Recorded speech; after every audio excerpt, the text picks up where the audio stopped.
Thank you.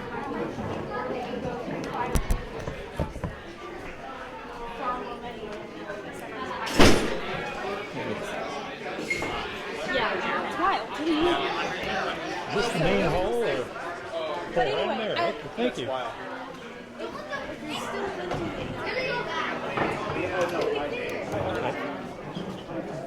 it looks good. Let's see. Well, So they're going to be over there. I'm thinking I might head over by that speaker over there and let be out of the way.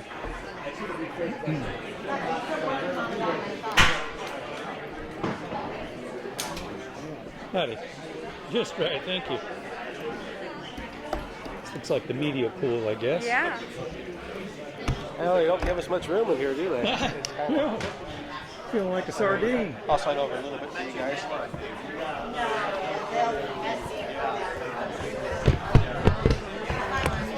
are you doing down here? Are you in these parts?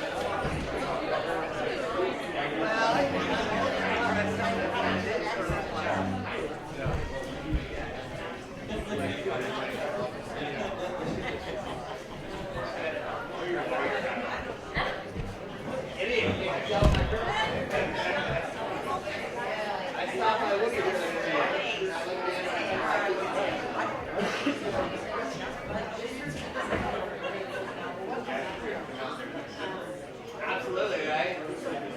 I can tell the story that God told me not to get prepared. No, I was pretty sober. I got the injury, so I baptized myself in the river.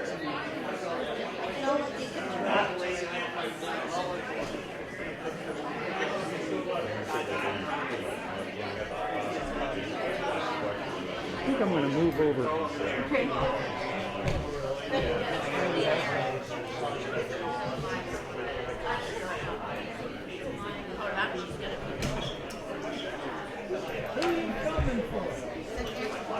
Are we in your way? Yeah? A news cafe.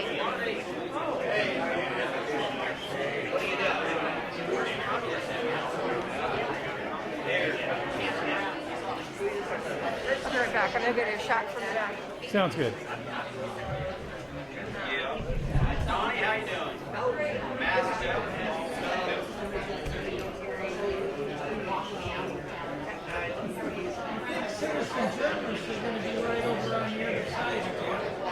Is that right? Looks like there's a bunch of them.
Howdy, my name's John Knight. I'm a local business owner, a patriot, and a constitutionalist.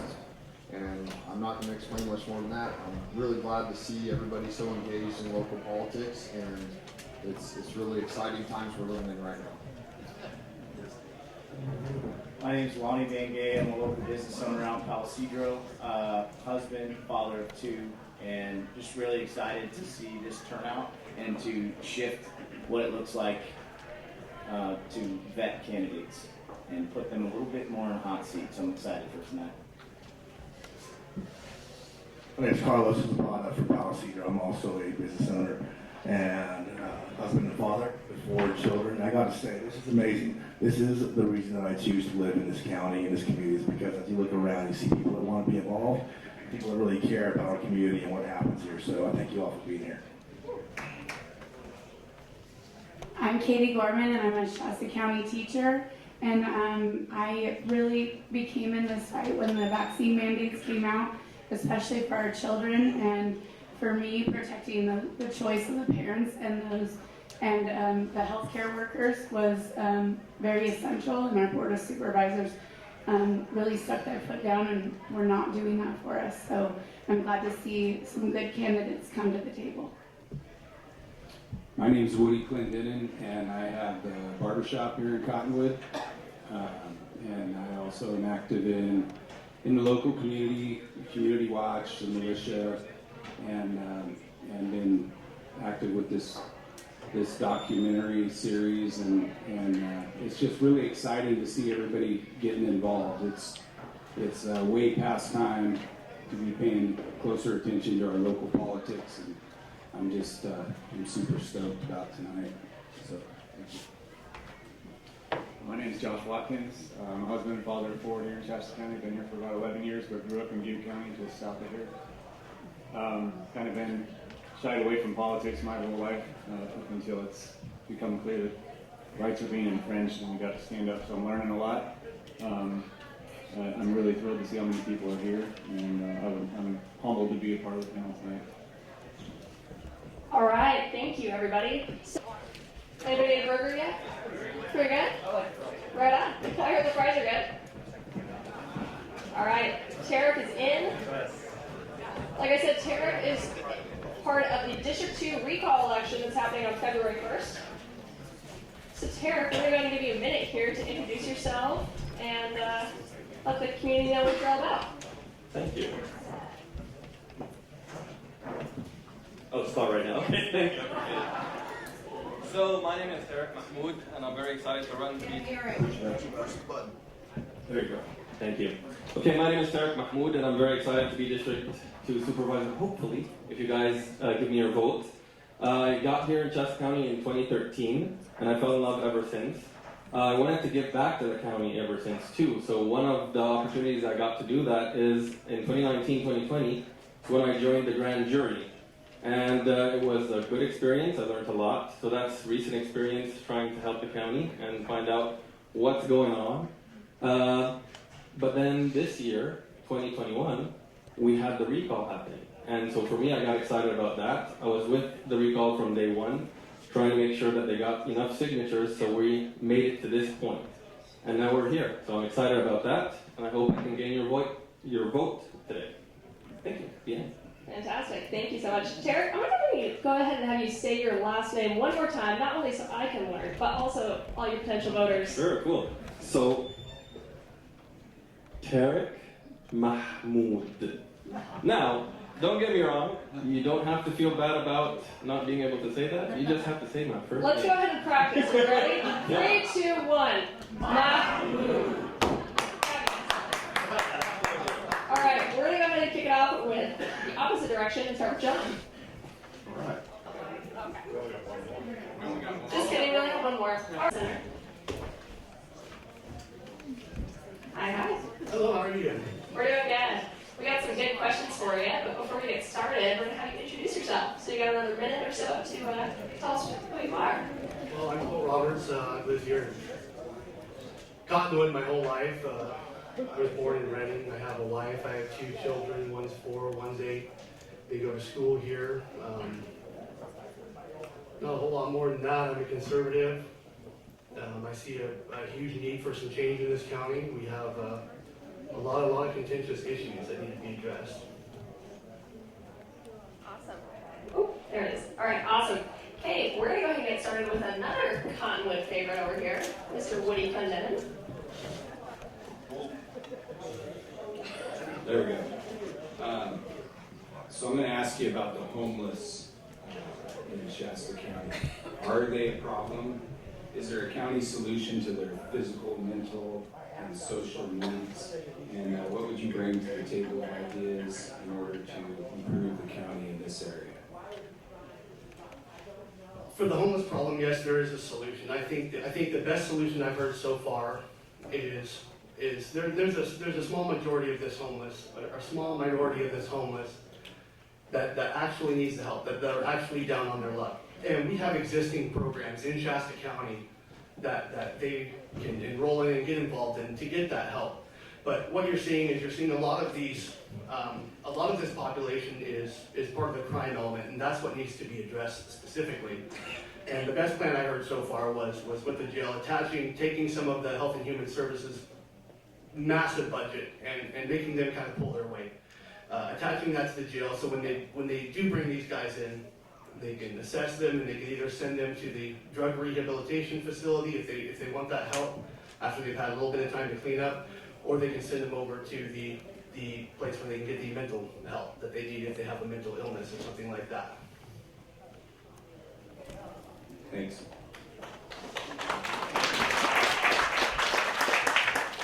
Hi, and I have a question. As a supervisor, you would be required to take an oath of office. According to that oath, what is your primary function? What is the primary function of any elected official? The primary function of any elected official is to uphold the Constitution of the United States, the Constitution of the state they live in, and to secure the rights of the individual.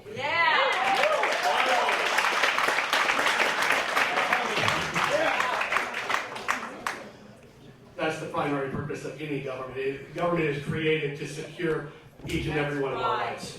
That's the only reason it's created. It's not created to balance budgets. It's not created to manage anything like that. It is created specifically to secure our God-given rights. How are you doing? Good, how are you? Good. So over the last month, the board of supervisors here in Shasta County have agreed on a significant pay increase to the upper levels of management in the county. Are the salaries of county employees too high? Has the board in the past been too generous with taxpayer money? And are you willing to cut somebody's county job in order to stay with a responsible and acceptable budget? It's a three-part question, so I'll go ahead and start with the first one again. Are the salaries of county employees too high? For the most part, yes. Most all of them are very high. We're giving the most money to the people who are creating the most problem for us. That's the problem. It's not the ground level employees that are the issue. It's the people that sit in their ivory towers and give these commands and make the people below them do what they say. That's the issue, and we're paying too many of those high salaries, and it can't sustain. Second part is, has the board in the past been way too generous with taxpayer money? I would say yes. Yes. For a specific example, I'll have to get back to you on that one, but by far with the salary is a perfect example of what they're doing with our money, and it needs to be looked into. The last part is the yes or no question. Would you be willing to cut somebody's county job in order to keep the county within an acceptable and responsible budget? Yes, if you can't afford a person, then you can't afford them. There's nothing more to it. You have to do that sometimes, and it might be tough for employers to do, but sometimes that's what has to be done. Awesome. We're looking at like $1 billion in pension liability, so it's unsustainable if it continues. Thank you. Good to see you, Cole. Thanks for being here. Thank you. Over the past 20 years, Shasta County's budget has doubled from roughly $300 million a year to now $600 million a year, while the population has barely grown. Yet, in many areas, things are worse than they were 20 years ago. If you were to become supervisor, how do you fix this problem And what will you do to ensure our hard-earned tax dollars will go towards making Shasta County a better place to live? So the fact that it's grown almost double, I believe the number was roughly, it's only grown right around 10,000 people.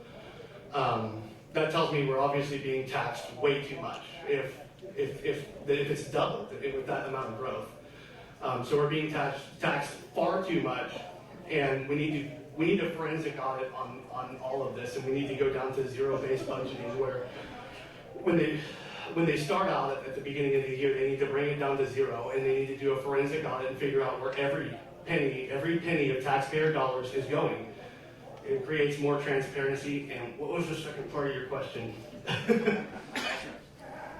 That was more or less it. Okay. Just what you would do to ensure that. I would call for a forensic audit on all departments and make every department head testify to their budget. Yeah. Publicly.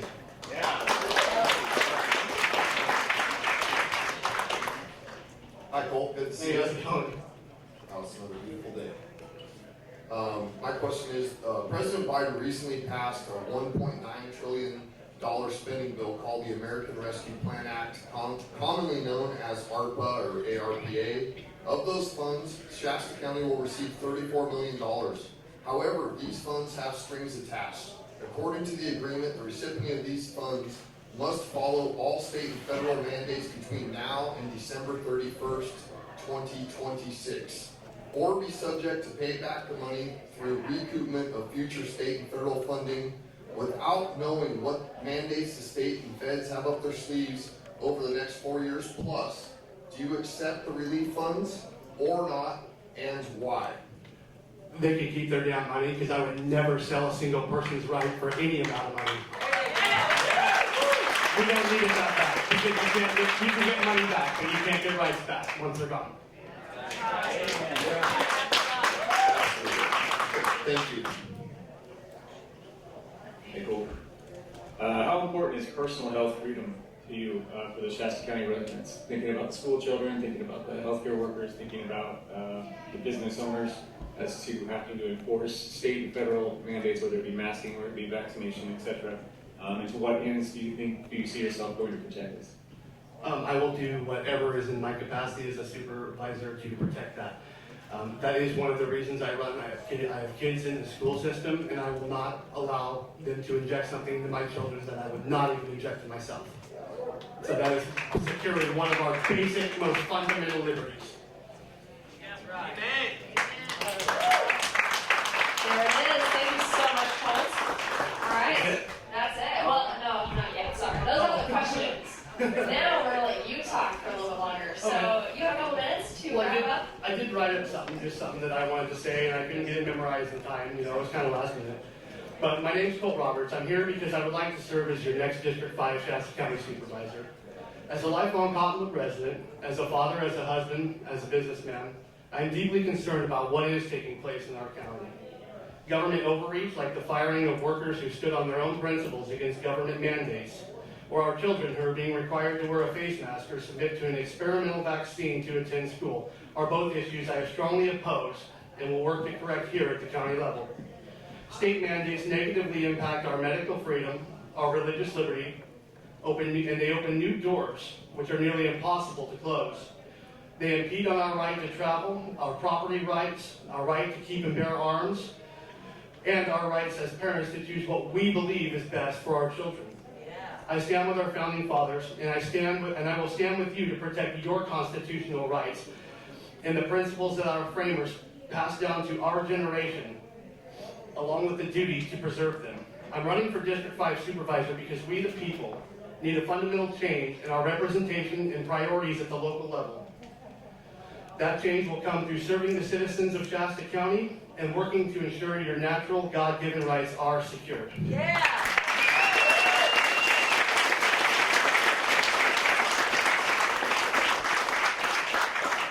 All right, now you have permission to go. Okay. But first, I have a question. Did you pick the tie color based on the holiday or a political party?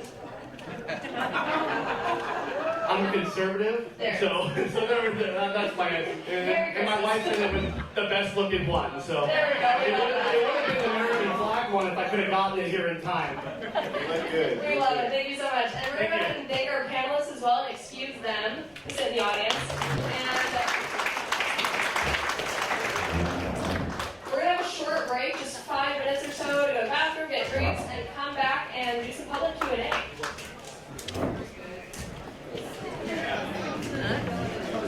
In the meantime, if you guys have yet to sign up for the Red, White, and Blueprint, I highly recommend. We're going to do public Q&A for about a half hour or so. Okay, yeah. Yes, you can have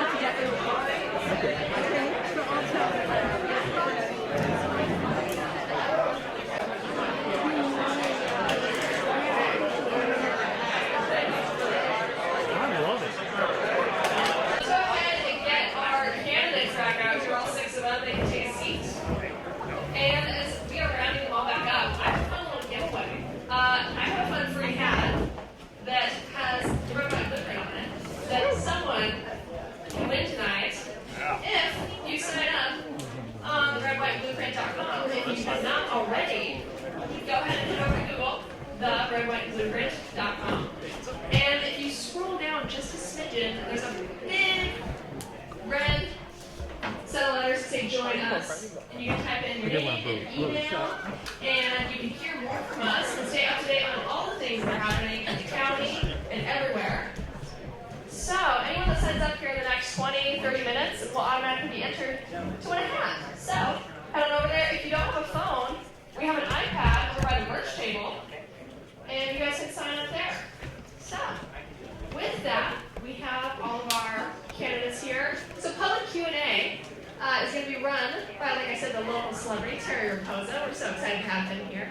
So kind of how everyone's already doing, we'll have you guys line up, and then one at a time, when Terry calls you over, you can come right over here where our candidates were, and you can stand, and Terry's going to answer the mic, you can ask your question, and then once your question's been answered, you can head out this way. So, yeah. Okay, so before we do that, I want to ask you guys a question on how we do this, right?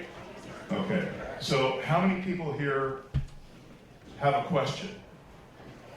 Okay, we have questions. So is it fair to say that we want to hear questions and answers and not have people come up and make statements? Is that fair to say? Everybody okay with that? Amen. Okay, so with that, what we'll do is we'll bring people up, they can ask their question, and then we'll proceed from there. How's that sound? All right. First person.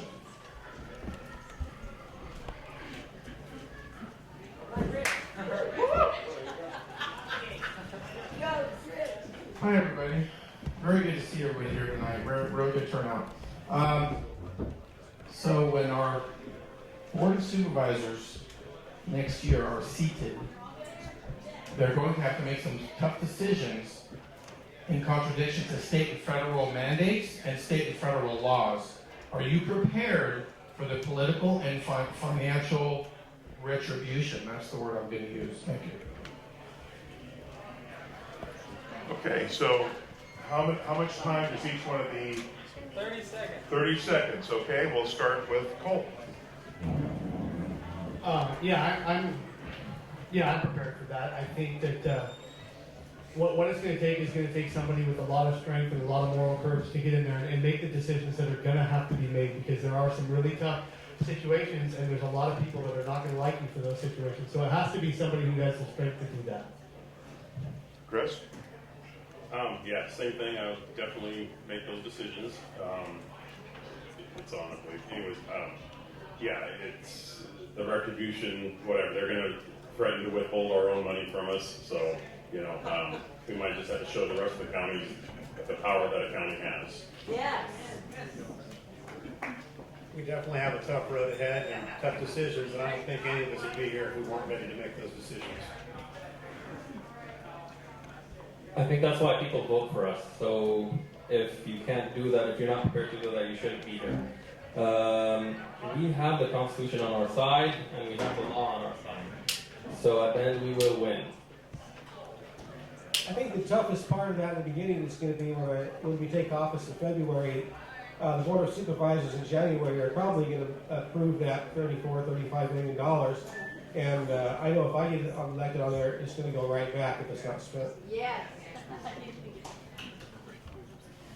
Having courage to do things when people aren't expecting other people to step up in certain ways, I think is something that some of us are born with, and others of us try and just acquire over time. To me, running was as black as the night or when the sun comes up. It's just apparent that I have no choice. This only ends in two ways. Masks and vaccination mandates and things of the such are not going to be just for my kids, but no other kids that I can see or talk to or hear or anywhere around me. And it's either that or death. Yeah. Okay, next person.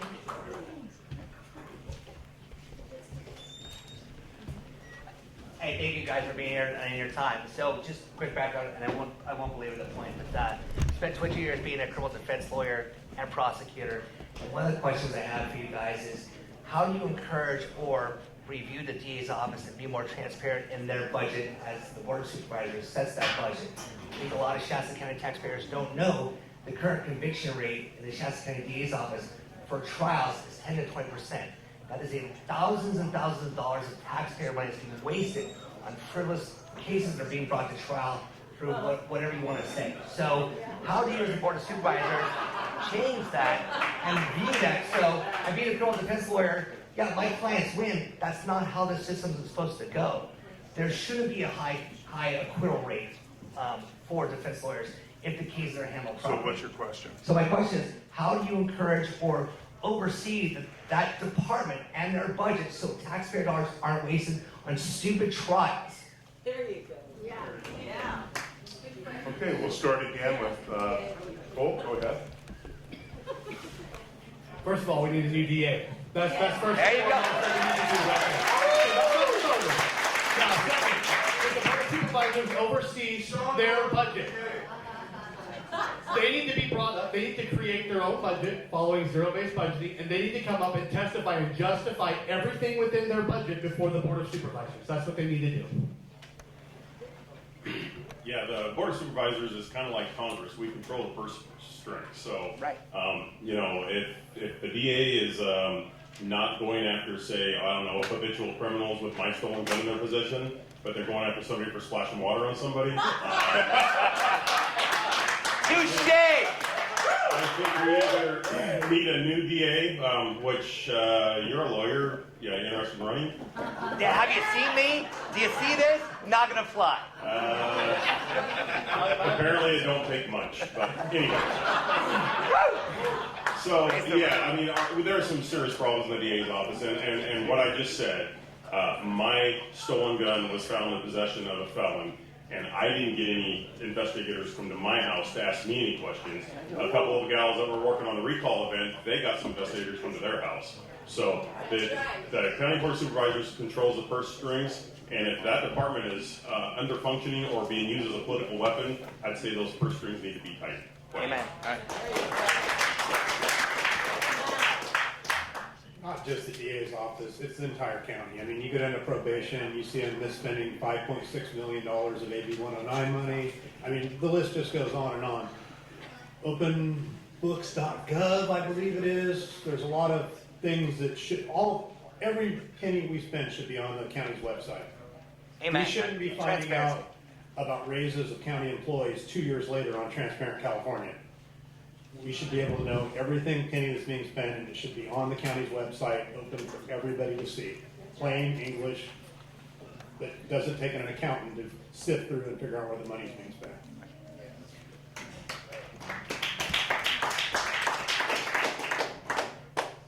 I think we just need to monitor the DA's office and the Sheriff's Department and see statistically what they're prosecuting. The whole idea is that they have a budget and they have to exercise prosecutorial discretion. And so what are they using that discretion for?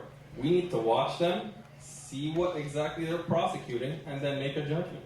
If you're wasting your money, just like how you said, going off for spilled water in a bar, that's a problem.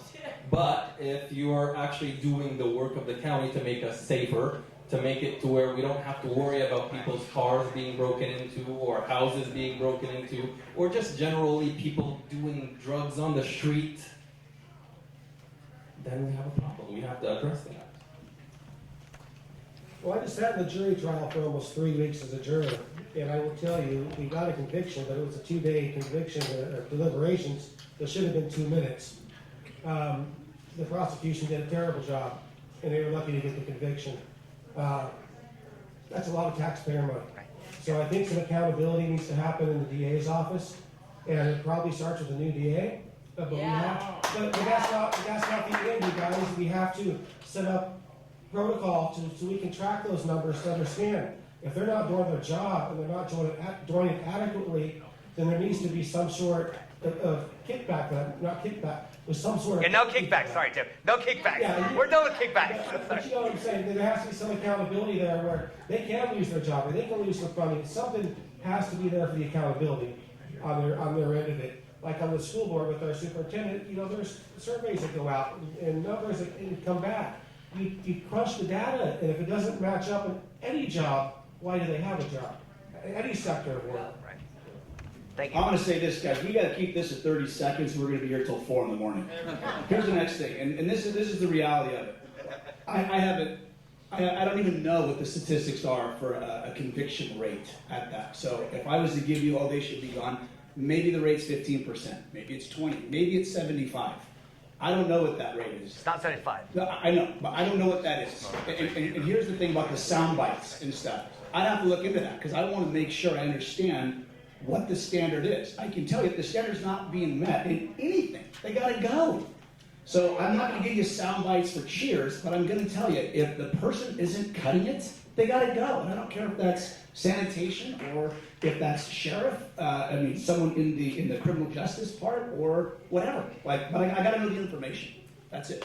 I'm uneducated in terms of what a conviction rate is. I mean, you shoot 300 in basketball, you're terrible. You do 300 in baseball, Hall of Fame. Yeah, thank you guys. Thank you. Thank you,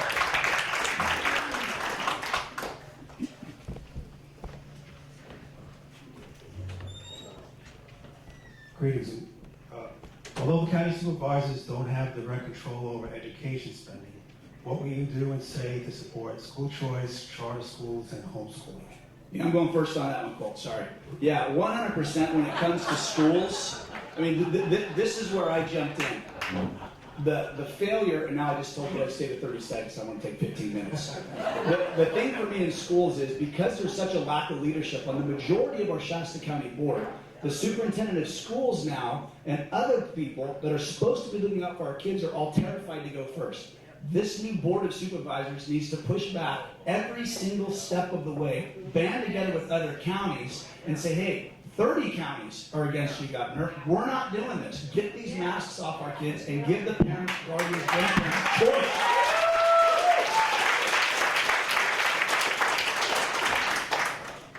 There's somebody out gathering signatures right now to get this on the ballot in November next year to make it where each kid would get $14,000 and the parents can choose the school of their liking. I'm a school board president, and I'm for that. I signed that. Okay? Because we need to have choices because public schools is spelling before our eyes. Okay? So take the money and you use it for your homeschool, you can use it for public school, whatever it looks like. I don't want to see public school fail, but it is. And it's an uphill battle, so we need to have something that opens up the door. Competition is always good to a degree. So to echo what you said, I need to know a little bit more about the issue in terms of what are options as a supervisor, and then go from there. But I will say So I will say this, as somebody that went to school outside of the country, I'm not the biggest fan of our school system here in America, especially in California. So anything that I'll possibly be able to do to put more power into the parents' hands, first and foremost, and the teachers on the ground, then the state can have an opinion about whatever they want. But first comes the parents, then come the teachers. Period, end of story. You guys have already hit some great points. pushback, pushback, pushback. We need to, not only as a supervisor, be up on the pole, but be out at these school board meetings. Show up. You know, speak your piece. Don't just collect your paycheck and not do anything for it, which is currently what we have going on. I was at a fire board meeting last night. Same thing. You know, our district supervisor is completely MIA and has been for over a year. Doesn't even know what's going on out there. And the same thing with the schools. You know, they only show up when they have these little secret meetings, but they don't want to show up and publicly give their opinion to these school boards. And you need to show up. You need to put some pressure on Flores, and I guess she's up for re-election, so hopefully I'm thinking some people are going to step up and we can get a little change there also. You know, there's a lot of facets to this, so a lot of these mandates and masks and whatever originate in our county health department with their recommendations. So as a board of supervisors, that's one thing that we can control is the recommendations that are coming out of our own county. Now that's for the mask mandates and the you know, vaccinations and stuff. You were asking about charter schools. One of the reasons I live in Cottonwood is we have a great school system here in Cottonwood. I mean, my kids went to Cottonwood schools. They're, you know, pretty superior as far as California schools go, in my opinion. So, and that comes from the school board, it comes from the school administration. So, another thing we need to do is take over these school boards. The school boards need to be taken over, and you get some like-minded people in there. So, and the money for these schools, you know, originate in the property taxes, which are collected in this county. So just like everything else, they're collected here, they're sent to Sacramento, a bunch of strings are put on them, and they're doled back out to us. So they originate here, maybe we can keep them here.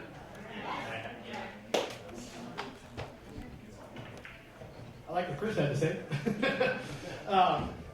No, I see a lot of people in here who hold probably the same opinions as all of us, and I see a lot of people in here that could probably run for some of these boards. And that's what we need to do, is we need to get some like-minded folks on these boards to run for elections so that they can make the decisions that are best for our children, because I trust a lot of the people in this room more than I trust some of the ones that are currently on our boards. In the Cottonwood School District, it's been a challenge, but we finally passed a resolution last night. I've been pretty active in the school boards here for the last couple months. I have 2 kids going to school, and as for what's within our jurisdiction as a supervisor, I think that we could attend all of these meetings. We need to be proactive in the school boards, and when you're at, there's a different outlook at if there's a supervisor speaking to a school board rather than just a parent. Maybe they need to show up and give their 2 cents more often, right? Thank you. Thanks, sir. Yes? We're bossy enough, so I'm going to be here now to keep you guys that 30-second rule. Or we're going to be here all night, like Kevin said. You want to keep them to it? Yep, I'm going to keep that to it. Okay, guys, and that's true, you know, and we'd like to go in an order, and we'll choose the order, okay? Number 1, and number 2, you get 30 seconds, and she's right. That's something I didn't want to enforce until I was told that. So now they're letting me do what I want to do. So that is 30 seconds, that's it.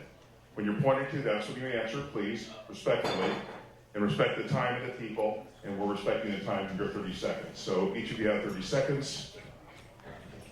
Okay, I had a couple of questions, but the first one is about the homeless, and you had brought up something about a registration. I'd like more information about that, because initially I didn't like the sound of that. Yeah. The other thing is, what can we do about the homeless and the way there's trash everywhere, there's needles everywhere?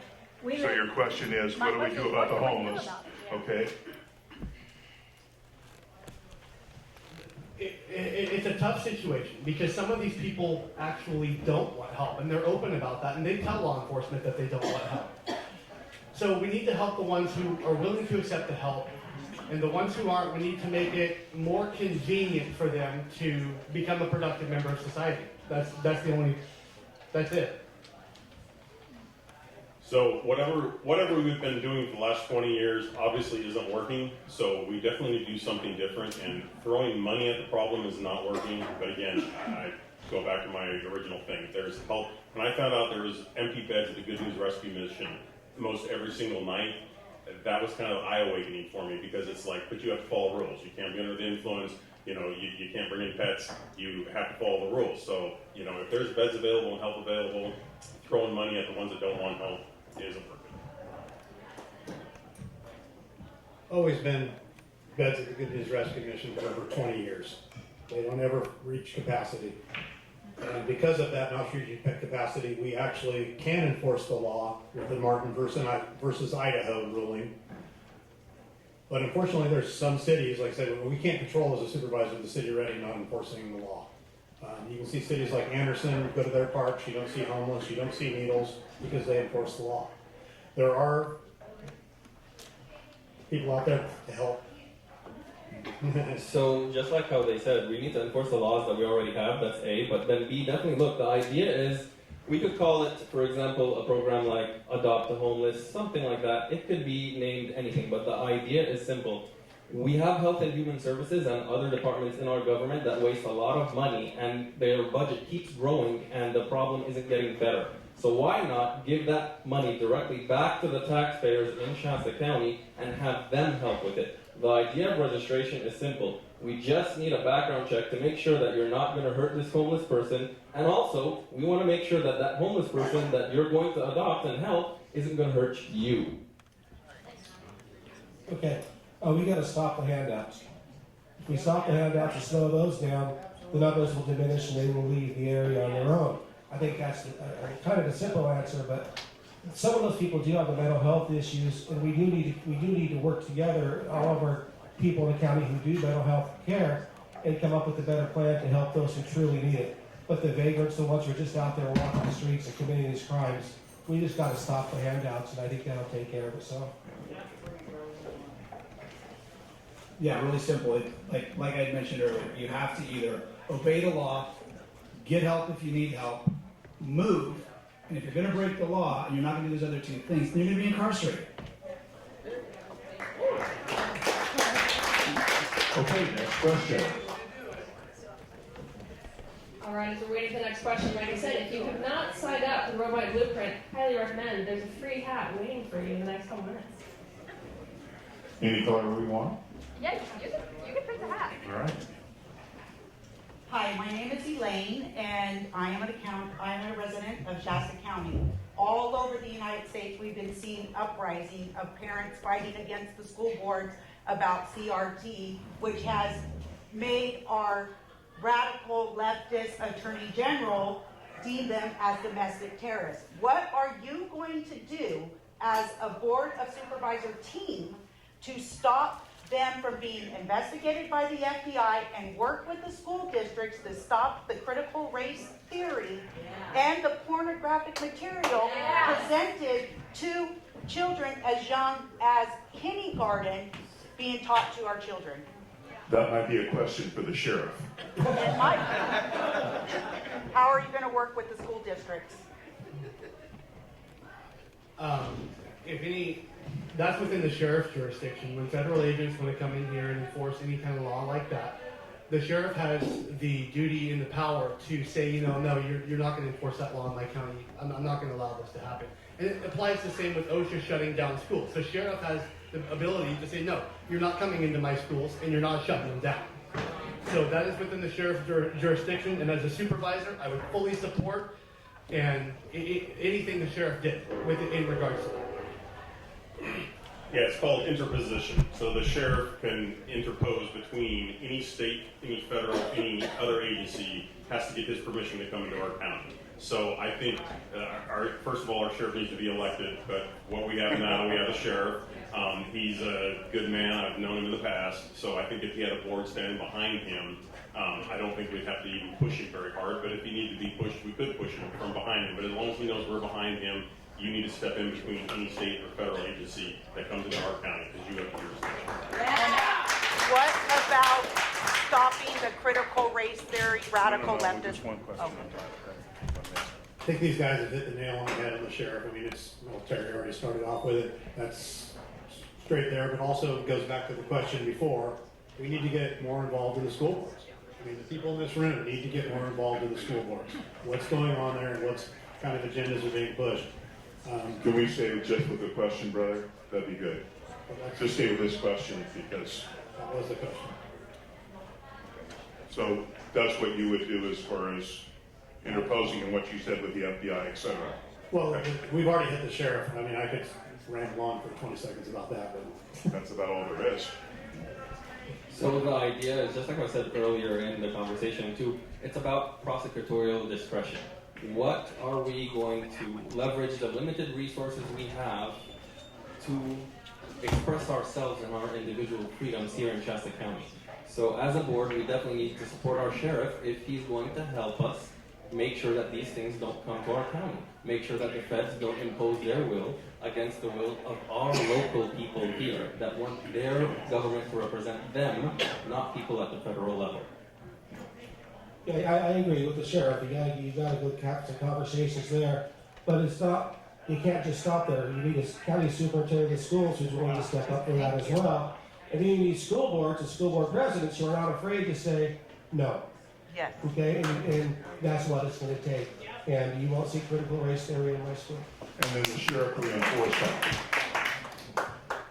I was excited because it was making it all the way around and no one had mentioned. Yeah, the person that is the superintendent of schools, that's where that needs to start. Everyone at the board of supervisors has to understand what they have discretion and ability to control.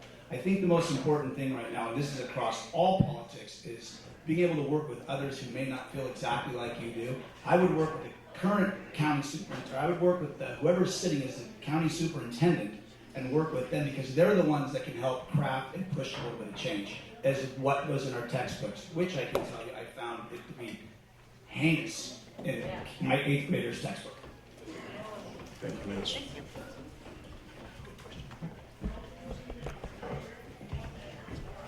Hello, my name is Ed Roberts. I'm a long member of Cottonwood. Are you guys willing to defy state and federal infringements on our Second Amendment? And do you think we should be begging our government for a permit to carry a weapon? Where is it? Kevin, you want to go first? I would love to go first. Yeah, there's 40 plus states. I mean, the crazy thing is here in California, we are like one of the only states that doesn't allow open carry. And from what I understand, and again, I haven't had this conversation with our current sheriff or the past sheriff, I personally have a CCW. I got it when Hillary Clinton decided she was going to run, and I thought I better get it now. I hadn't owned a firearms and even touched a firearm since in the military, but the minute she ran, so yes, absolutely, big Second Amendment. The real Second Amendment, not the Shasta County Second Amendment. To answer that question, again, this one's going to go back to the sheriff department.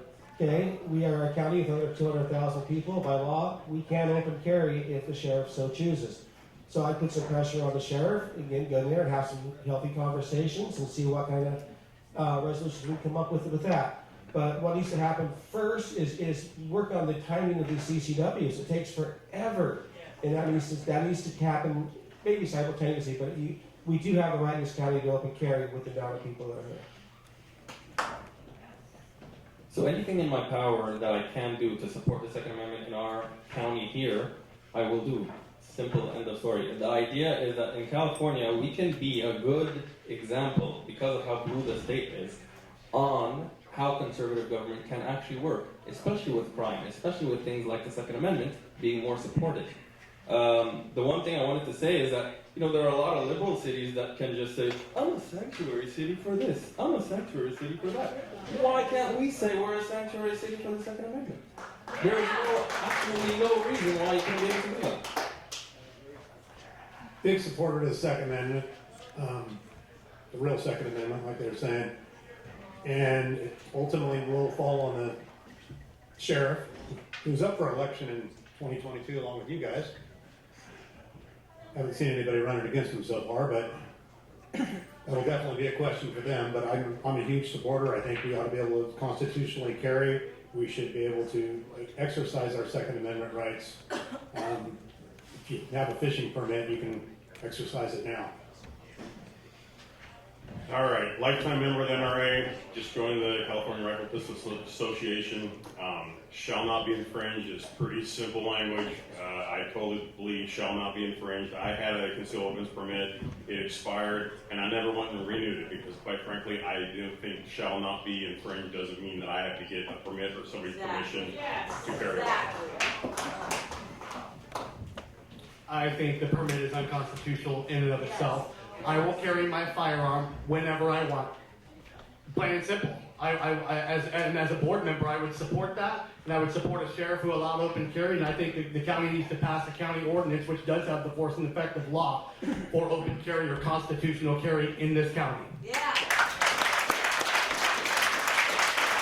Okay, thanks guys. Next question. Me again. There's only been about a dozen people sign up on the email list, so you have a really good chance of winning that hat, just so you all know. The RW&B.com. Oh, you're holding it. All right. I'm going to explain why I'm holding the mic. I was told to. I've done a few of these before, and at one time I had a guy who tried to take the microphone from me, and he was spouting out some colorful metaphors. And I don't know if everybody would be okay with that, so they told me to hold the mic, so I'm kind of hanging on to it for that reason. Okay. Here you go, sir. All right. My name's Scotty Allen. When I hear a lot of the same answers to a lot of the same questions.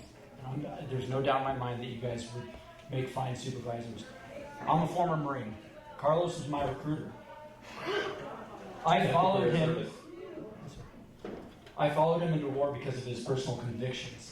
That's why I wasn't in the Army or the Navy or the Coast Guard for that matter. It was personal convictions. And the words that you guys are using about defying the government, you're talking about leading us into war. I want to know, what are your personal convictions? It's an open-ended question that's going to require probably some different answers, but what are you personally passionate about? Just in clarification for the folks, are you talking about self-help? I'm talking about anything. What tugs at your heart? What makes you tick? Yes. Can I go first? Sure. Yeah, for me, it really comes down to kids. Kids can't choose their parents. Kids don't have a choice of the family they're born into.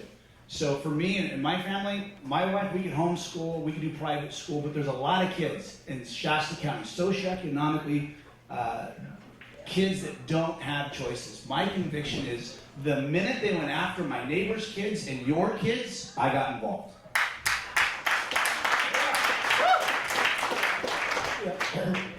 I agree with Kevin with that, because being on the school board too with the kids, I want to protect the kids. They don't have the voice. Okay, they are being subject to whatever. You're seeing these in some communities, these people going out for community health, doing vaccine shots on the school grounds. Okay, it just can't happen. That was over the line for me, and that was no. Given the passion in your question, I really wish I had more than 30 seconds to answer you. So I'd love to have a conversation at some point. But for me, it's about giving back.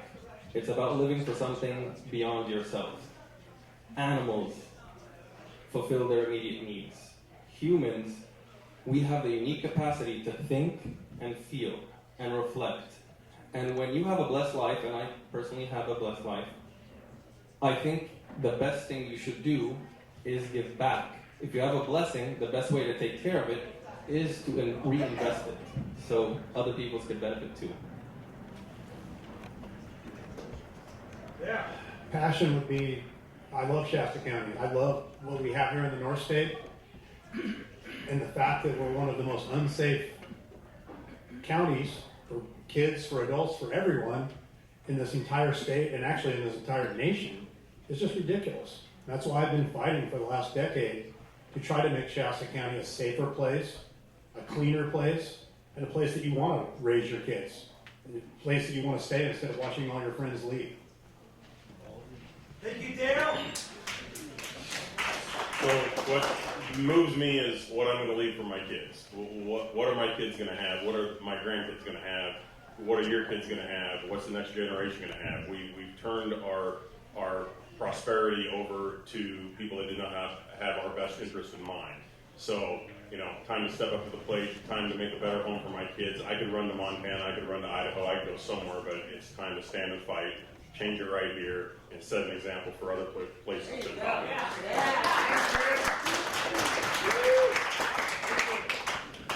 Personally, I don't want war. I like sleeping in my own bed at night. It's really comfortable. But I will give my life for the Constitution of the United States and the principles that this country was founded on. I will fight and die for not only my children, but all the kids in here. That's a commitment I already made when I decided to run for this office, as little as this office may seem. And I believe our country is worth fighting for. That's and the fact that it could bring war, yes, it could. You're 100% right. But I'm willing to take that risk. Most of the time, the government backs down when the citizens show force.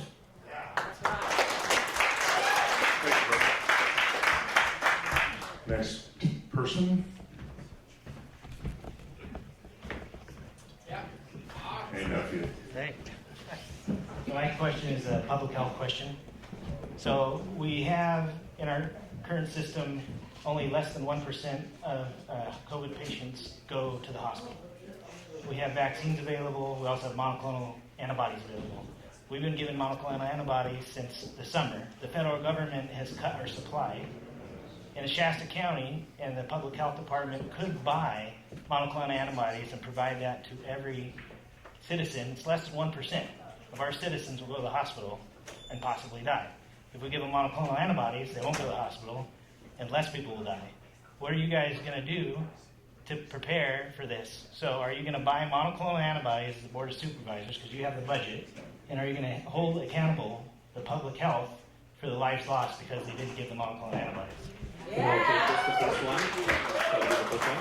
Okay, so the good news is that not only the monoclonal antibodies are available right now, but there's also 2 new drugs from Pfizer and Merck coming out. So that's the good news on the table right now. That you won't even have to need to worry about getting vaccinated or not vaccinated, wearing a mask or not wearing a mask. So maybe when those come out, that would be an option. I'm a healthcare professional, I'm a pharmacist, and I'd be very excited to be part of that and making sure that we can supply it to our county residents. I'll work for free. Awesome, okay, well, cool. Thanks for saving us money. Absolutely. It's kind of ridiculous that we're not doing it now. But I guess that's what happens when you have, I'm just going to say a doctor that's an abortion doctor instead of somebody that's actually an expert in the field. So yeah, I've heard nothing but good news about the antibodies for sure.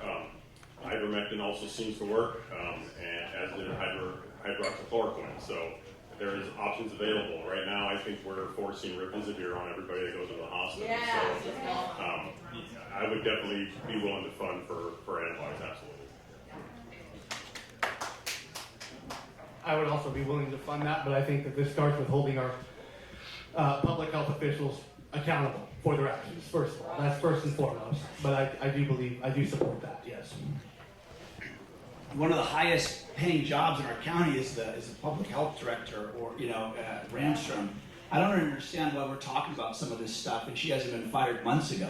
If she's the one overseeing Shasta County, why are we tabling this? I mean, I'm not an expert in medicine at all. I mean, I would definitely defer to you as a pharmacist sitting up here. I know monoclonal antibodies are being given, I believe, by one organization in town, and I feel like that's being pushed down, and that's not even being shared, and they're giving it out for free. Why that's not on the news, I don't understand, but I think it starts at the top. Whoever's getting paid all that money, you got to address that. There you go. Martin, there's a lot of questions there that you asked. I'd like to have a conversation with you later. I'd like to know why we are not providing those at this point in time. Okay? And then find out the why, and then make an action to make sure we are providing it. And if that's something the supervisors can act on, we will absolutely act on it. I was told by Jeremy I could ask a quick question, so I just want you guys to mull over this, and the audience also. And that is that the jurisdiction of the supervisors is not whether or not we have someone for Health and Human Services in the position of Karen Ransom, but you have the jurisdiction to hire and fire that person. That's right. So the understanding is we keep asking about Karen Ransom and Donnell Ewert and all this stuff. They serve at the pleasure of the board. The board has the jurisdiction to hire and fire, but we have to have the position. I just kind of wanted to clear that part up for folks if there's any more questions. It's because they're too busy giving them raises. They can't think about how good of a job they're doing. I'm with you, brother. Yeah.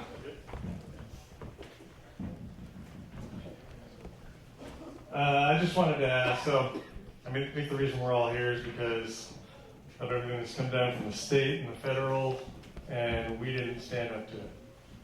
and we don't want to see that again. I want to know what you're willing to do to stop the mandates from being enforced in our county, and how far you're willing to go with pushing back, and how you would do it. Do you know what avenues, what kind of resources or tools that we have in order to do that? Well, I'm already actually reaching out to people running in other counties or that are sitting on other counties right now, because I don't think Shasta County, by and large, by themselves is enough to push back. I think all the northern counties have to link together. Modoc, Butte, Glen, Shannon, so on and so forth. I think all of them, and that's what it's going to take. It's going to take 15 or 20 counties and a big concerted effort to push back like a big wave instead of a little ripple.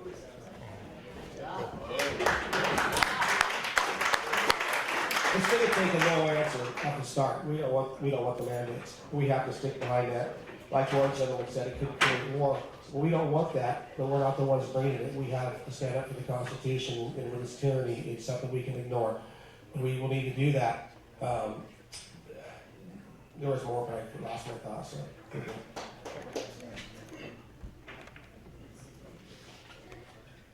Okay, so we just gotta make sure that, again, whoever we're electing is somebody that was consistent on no support for mandates or shutdowns.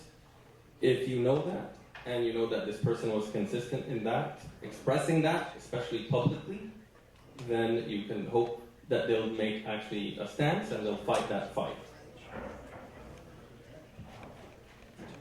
Stole my answer. We definitely have to, as a supervisor, you've got to work with your partners in other counties. I'm in a big group, kind of like the groups we ran here, fighting against stuff in both Chico, Tulare, and a few others, just like Terry's got a big network. And you've got to network with all those others, and you've got to get 15 to 20 counties together to push back against this. And I mean, we're already seeing quite a bit of pushback for some other counties, and they're kind of been wavering in Sacramento. So a mandate is not a law. So they have not passed a law. So it is not unlawful to not follow a mandate. So until it's a law, we aren't breaking any laws by not following mandates, plain and simple. I think your question is, what is each one of us willing to give if we get on that board? Well, I already said I'm willing to give my life for the principles that I believe in. I will not trade my liberty for a peaceful slavery, and I won't trade anyone else's in here for that either.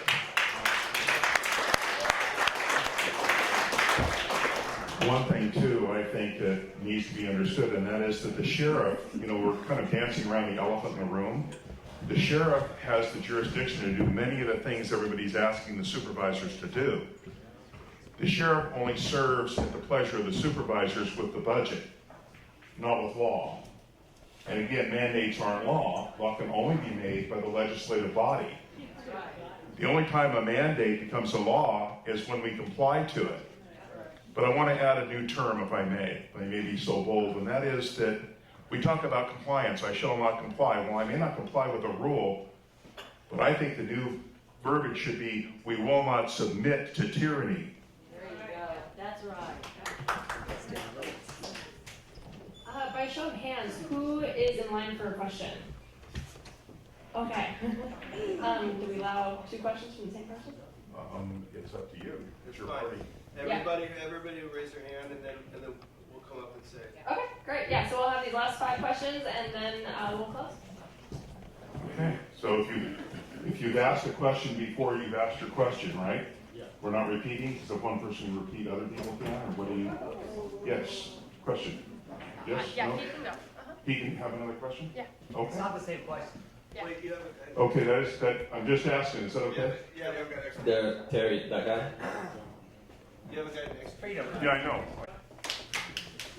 I think as a healthcare professional, I'm uniquely positioned to help and be able to work with health and human services towards better ends.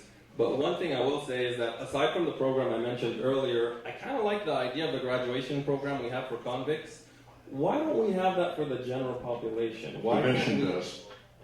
Say that again, I'm sorry. The mission does. No, you're right. You're absolutely right. But I'm just saying the structure. Why wouldn't we have a program just like the graduation program for convicts, why keep that just delegated to convicts when you could probably help more people? That's what I'm saying.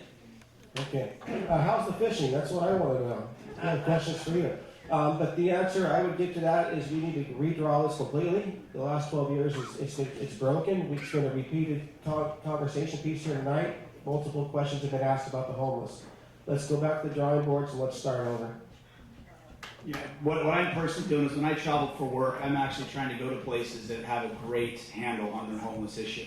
And when you go to a place and you realize, I didn't see one homeless person that entire trip, then I'm calling that government official or that organization, finding out what they're doing right. I want to bring all those ideas to Shasta County. You must have traveled outside of California.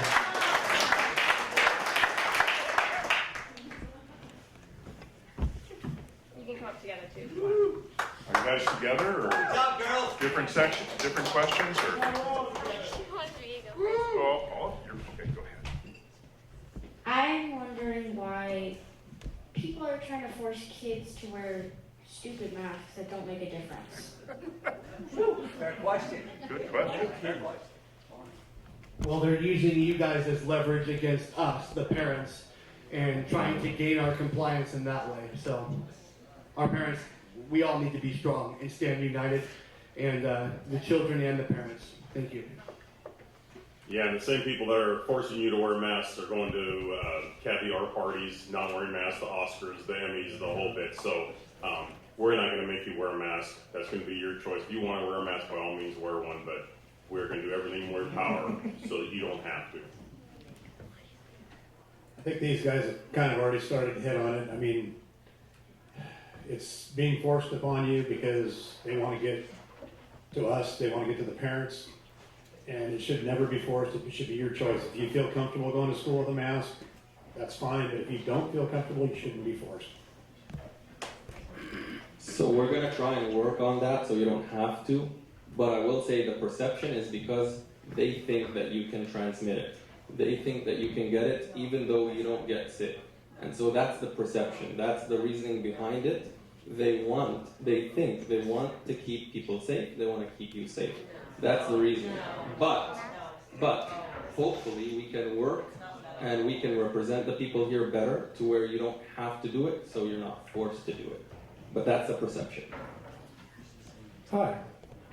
I will do everything I can to keep you from wearing a mask. Because when you were smiling, it was a beautiful smile that we need to see. Okay?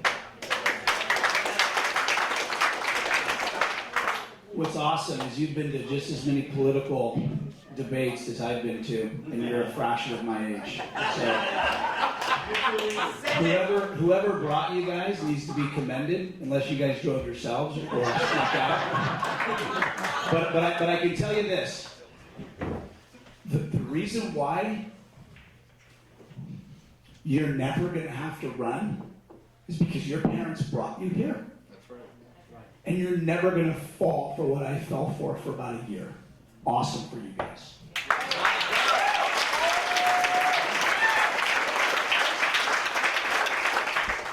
I want to ask why people wear masks. I'll answer that. And it's nobody's business but the person wearing a mask. Because I'll tell you this, I can't stand bullies. I can't stand bullies. If a person wants to wear a mask, it's their right to wear a mask, and it's not our right to make fun of them. But if they don't want to wear a mask, it's not anybody's right to make fun of you. Perfect. Let me go ahead and take this one after that. And I will say the same reason I mentioned earlier. A lot of bad policies, unfortunately, are, the road to hell is paved with good intentions sometimes. And so the idea behind the mask is that the mask prevents droplets. When you breathe, when you cough, there is water vapor that comes out when you're talking, when you're breathing. Those droplets can carry a higher viral load than the air around you. And so the mask isn't foolproof, but the perception is that, again, it can help you and it can help people prevent a little bit, if not all. It's not foolproof, but it can help.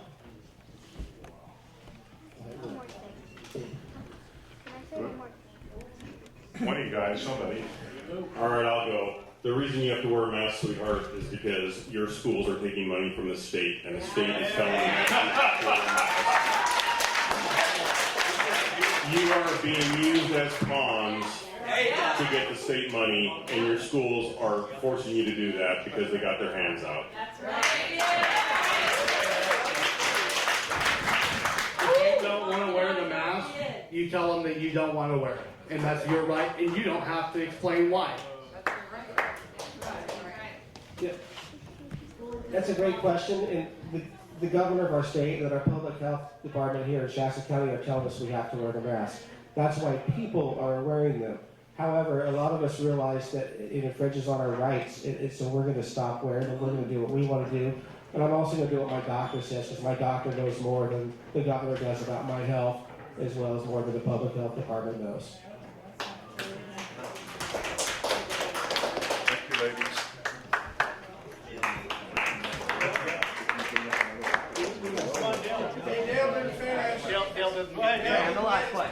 Hey, Dale didn't get to answer the last question. Oh, I'm sorry, Dale. I kept looking at you. I thought you had, brother. I'm sorry. Go ahead. Well, I think everybody covered it all. Are they already driving home? No, go ahead. You've got something. I know you got something. Go ahead. Like I said, they hit all the points. I mean, it's individual rights. There's going to be some people that want to wear masks. There's people that don't want to wear masks, and that should be up to the person. And nobody, like you stated, nobody should be bullied. Either way. I agree. Last question. Same thing, but different question to assuage your concerns. So you have a candidate who opted not to be here, Mr. Hayward. Mr. Hayward is currently trying to evict his grandchildren from their home that their dad passed away in. So my question to you is this. There are a lot of backroom deals that get done in Shasta County. There's nepotism, there's self-dealing. So if you're elected as a Board of Supervisor member, what are you going to do, A, to ensure that your secret negotiations are public? As a criminal defense lawyer, I have chambers conferences all the time. And when we're in jury trial, you know what happens? We settle a case, you know what the jurors are told? I'm censoring. Jack, nothing. Which is BS, because jurors have a right to know. We are bringing taxpayers in, and they don't get to know, hey, this case settled because of X, Y, and Z. That's wrong. So A, what can you guys do, what are you gonna do to show that your discussions, in theory, or secret discussions, are transparent? These voters know what's going on, so there's no backroom deals, and suddenly we have a decision, and here we go, and we're like, well, I voted for this chap. He seemed like a good guy, and now he's voting this way. What happened in that discussion such that his mind was changed? I want to know. I want to know what you guys talk about, your analytics, your logic, your reason. And two, if you're voted as a Board of Supervisor, yes, you should get a salary. But are you willing to forego part of that and start slashing salaries, start making hard cuts, so the county taxpayers who fund these ridiculous trials over splash water, whatever it may be, with 3 prosecutors in present court, aren't spending a lot of money to get their stuff done? Almost $1 million. Yeah. Right now, and here's an anecdote. Back in the day, in Sacramento, when I was a prosecutor, we spent about $10,000 a day back in 2005. Shasta County is always on like a 7-second rating. I'm hurrying, Terry. I'm 7 seconds. This is hurry. Just hire me. You'll see how much I bill you. Okay. So. What is it? Anything got any lawyer jokes? There's one with no. So, but there's an extraordinary amount of money that's spent on trials and these things. And what can you guys do to say, hey, look, above board, here we go. And you're just rubbing your face like that, Kevin. Why? Why? Because I feel like this is the issue in politics. Talking heads, you said 35 things and I lost you. By the way, I love your suit. It's a great color. But for me, yeah. It's a Macy's suit. Yeah. So I don't. This isn't a debate. But I'm passionate because I'm the same guy today that I was. Well, I guess I'll give it away. 40. By the way, it's a great tie. Thank you. So, but for me, like, I think what you're alluding to when you came up and you talked about the person that isn't here, there's a second person that's not here, I think that's great. And this isn't even answering your question, but I think this is wrong with, what's wrong with our country today and what's wrong with politics is there's just so much lip service and there's nothing about just action. Right. Like here's what I would say. Come to my business, look at the Olympians I represent, look at the people I work with daily, I get results, that's what I do. Someone else take it from there. Okay, I'll go. I'm going to go. We'll stay in order this time if we can. Because we got a little miss last time. Sean, to answer your question, one of them was kind of rambling there. I do that. Yeah, but now you made me lose my train of thought. Thanks, buddy. But the transparency part of it, okay, and you got to break the good old boys club where these guys are meeting in secret. We got to get out there and meet in public and make it all available to you guys. And I guess that's the simplest way to say it. Thank you. Okay, not hard.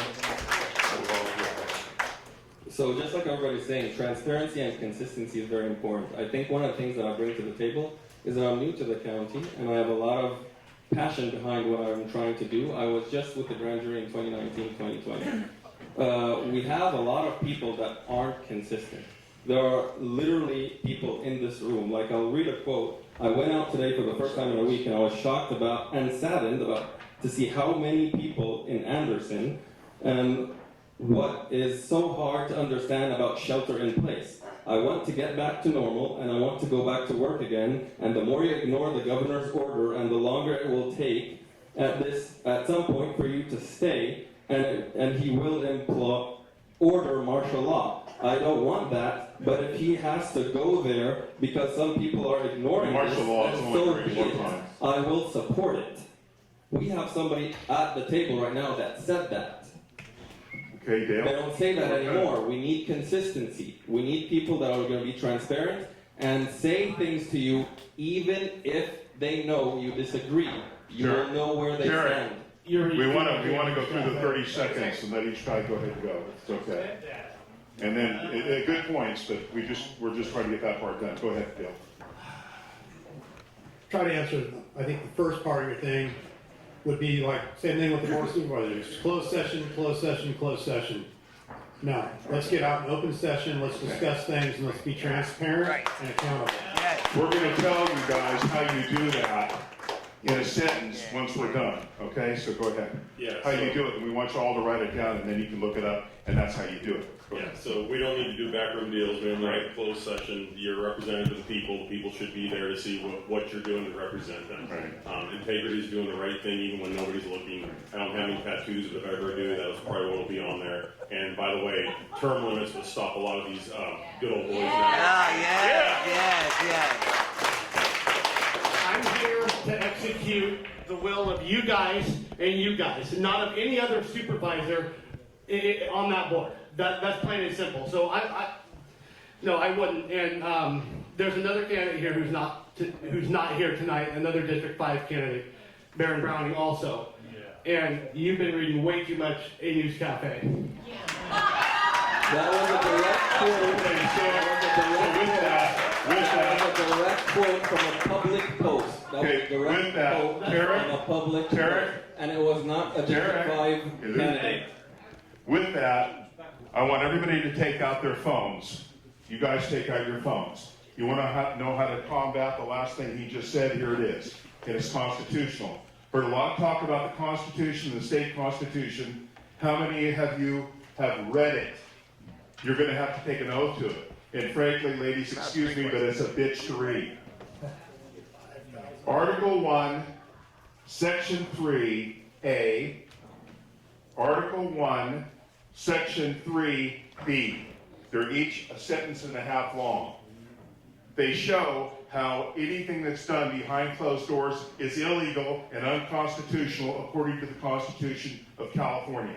And that's the California Constitution. So it's very simple. We are all talking about following the Constitution, but do you know what it says? Because right there is the answer, gentlemen. That's the answer of what you can do, whoever and whomever is elected by these people. Thank you all very much. You guys have been amazing. Yes!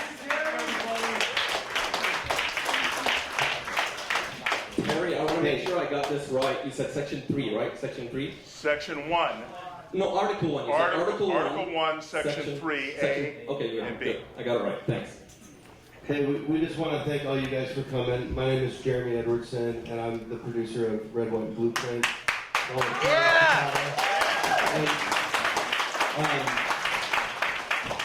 We are extremely excited that all of you guys came tonight. You know, one of the reasons why we decided to make a documentary about local politics is because guys like me have only really thought about the presidential elections every 4 years for my entire life. And after spending time with all these guys who kind of woke me up to, hey, why do you always talk about the presidency? You know, what about what's happening in our own backyard? I was like, what's happening in our backyard? They're like, and then I just started researching every night, absorbing it all, and then we came up with this idea to do a documentary to, you know, hopefully inspire people to get involved, to educate people, to wake people up, and hopefully make it kind of something entertaining to look forward to once a month. And the fact that you guys are all here tonight and engaged, and there's all these amazing candidates that are stepping up to the plate, and not just with our board of supervisors, but we're finding out candidates are getting involved with the superintendent's position, the DA's position. Yeah. There's a lot going on in this coming year, and I think that we can see massive improvements to our county, and something that other counties in California can look to and say, wow, they're really changing the game up there. We should figure out what they're doing. So thank you guys so much for coming.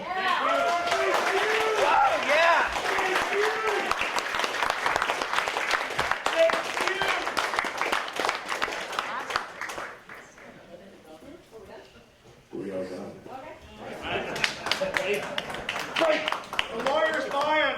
Thank you everybody so much for coming. And the county's dying. Make sure to donate to the American Legion. They have a nice donation bucket right on the kitchen table.